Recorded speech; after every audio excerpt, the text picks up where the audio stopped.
नमस्कार साथीहरू। Miss Bobby YouTube च्यानलमा स्वागत छ हजुरहरूलाई। आजको भिडियो चाहिँ यो कुनै पनि काल्पनिक कथा होइन, यो मेरो आफ्नो वास्तविक कथा लिएर आएको छु।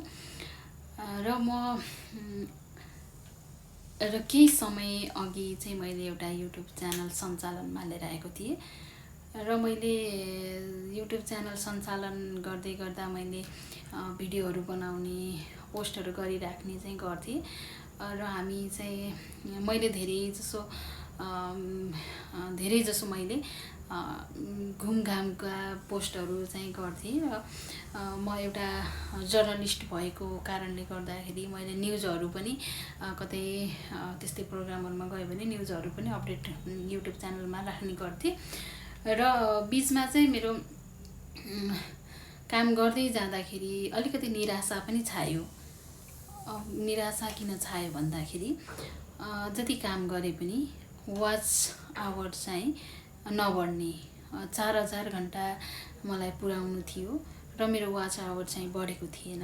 त्यसले गर्दाखेरि अब यसबाट केही सफलता हुँदैन भनेर केही समयको लागि म ब्याक भएको थिएँ र त्यो नै मेरो सबभन्दा ठुलो गल्ती रहेछ र मैले आज बुझिसकेँ र फेरि म आएको छु। फेरि पनि म भिडियोहरू लिएर हजुरहरू सामु आएको छु। हजुरहरूले मलाई साथ सपोर्ट गरिदिनु होला र माया पनि गरिदिनु होला र एउटा कुरा के भन्न चाहन्छु भने सपना त्यति बेलासम्म मर्दैन जबसम्म हामी आफै हार मान्दैनौँ। त्यसैले मेरो एउटा मात्रै उद्देश्य के छ भने भ्युज वा सब्सक्राइबर बढाउनु मेरो उद्देश्य होइन।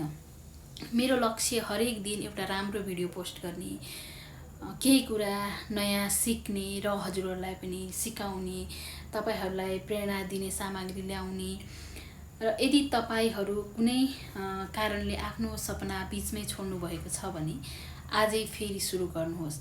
सायद आजको सानो कदमले नै भोलिको ठुलो सफलता प्राप्त हुनेछ। त्यसैले मैले चाहिँ आजबाट नै मेरो यो च्यानललाई निरन्तरता दिँदैछु।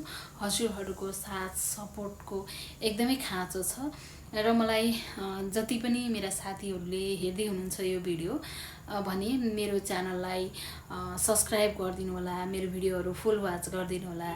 कस्ता भिडियो लिएर आउँदाखेरि हजुरहरूलाई इफेक्टिभ हुन्छ, हजुरहरूलाई के भिडियो हेर्नु मन छ त्यसको लागि कमेन्ट पनि गरिदिनु होला भन्न चाहन्छु। र मलाई चाहिँ अब मेरो युट्युबको यात्रा फेरि पनि आजदेखि सुरु भएको छ र हजुरहरूले फुल सपोर्ट गरिदिनु होला भन्न चाहन्छु। मलाई माया गरिदिनु होला। मिस बबी अफिसियल युट्युब च्यानललाई सब्सक्राइब गरिदिनु होला।